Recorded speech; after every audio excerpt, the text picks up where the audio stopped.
आसमान में काले बादल छा गए थे। जोरों की बारिश शुरू हो गई। घर के बाहर तूफानी हवाएं चल रही थी। पांडा माँ चिंतित थी। बच्चों के लिए खाना लेने जाना था। अब मैं इतनी बारिश में बाहर अपने बच्चों के लिए खाना लेने कैसे जा पाऊंगी? हाँ माँ, मुझे भी बहुत जोरों की भूख लगी है। जल्दी से खाना ला दो ना। हे ईश्वर, अब मैं इन मासूम बच्चों को कैसे समझाऊं? बाहर जाना खतरे से खाली नहीं, लेकिन मैं अपने बच्चों को भूखा नहीं देख सकती। अच्छा ठीक है, मैं जा रही हूँ। तुम दोनों घर में ही रहना, कहीं बाहर मत जाना। मुझे आने में देर हो जाए तो घबराना मत। ठीक है माँ, हम नहीं घबराएंगे और न बाहर निकलेंगे। पांडा माँ तेज बारिश में जंगल की ओर निकल जाती है। दोनों बच्चे घर में अकेले रह जाते हैं। पहली बार इतनी बारिश देख रहे थे।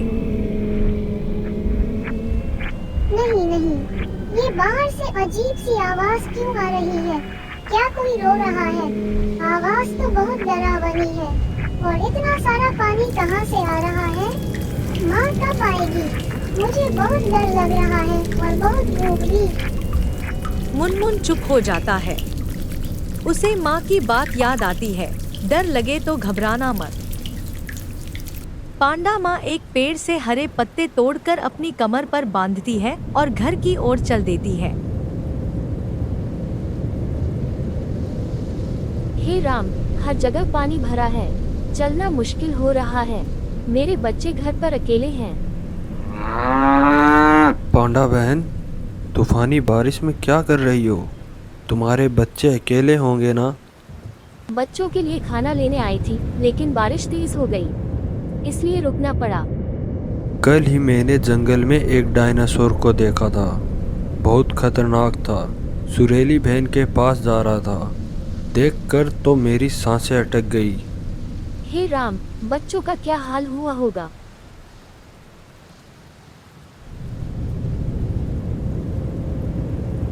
तभी दो डायनासोर सामने आ जाते हैं।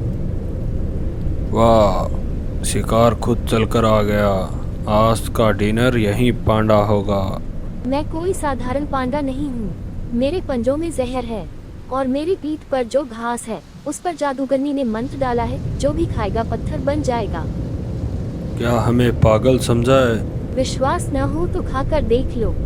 भाई, कहीं सच में जादू ना हो। चलो यहाँ से निकलते हैं। डायनासोर भाग जाते हैं। पांडा माँ राहत की सांस लेती है। माँ कब आएगी? मुझे बहुत डर लग रहा है। तभी दरवाजा खुलता है। पांडा माँ भीगी और थकी हुई होती है। माँ तुम आ गई। हाँ बेटा, मैं तुम्हारे लिए खाना भी लाई हूँ। अब डरने की जरूरत नहीं है। बारिश थम जाती है, लेकिन ठंडी हवा चल रही थी। मुनमुन और चुनमुन को सर्दी लग जाती है। हे राम, ये क्या हो गया मेरे बच्चों को? माँ आप हमारे पास ही रहना, कहीं मत जाना। हाँ बेटा, मैं यही हूँ। गाय अंकल, मेरे बच्चों का बुखार कम नहीं हो रहा, मदद करो। मैं डॉक्टर रोशन को जानता हूँ, अभी लेकर आता हूँ। गाय अंकल डॉक्टर रोशन के पास जाता है। डॉक्टर साहब, जल्दी चलिए, दो बच्चों की तबीयत बहुत खराब है। इन्हें इंजेक्शन दे दिया है। ये दवाइयाँ समय पर देना, बाकी सब भगवान के ऊपर है। हे राम, मेरी जान ले लो, पर बच्चों को बचा लो। पांडा बहन, बंदर बाबा से मिलो, वो मदद कर सकते हैं।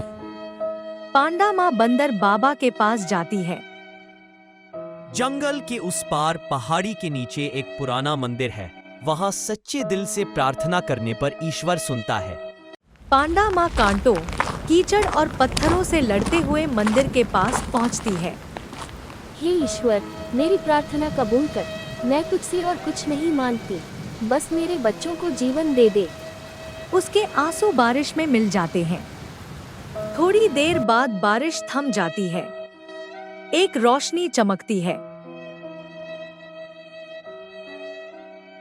पांडा माँ घर लौटती है। मुनमुन और चुनमुन मुस्कुरा रहे हैं। माँ तुम आ गई, मुझे बहुत अच्छा लग रहा है। अब दर्द भी नहीं है, मेरा सिर भी नहीं दुख रहा, और माँ मुझे भूख भी लग रही है। सच्चे दिल से मांगी गई प्रार्थना कभी खाली नहीं जाती। शुक्रिया मेरे ईश्वर, मेरे बच्चों को लौटा देने के लिए। इस कहानी से हमें ये सीख मिलती है कि माँ की ममता, हिम्मत और प्रार्थना की ताकत से बड़ा तूफान भी पार किया जा सकता है।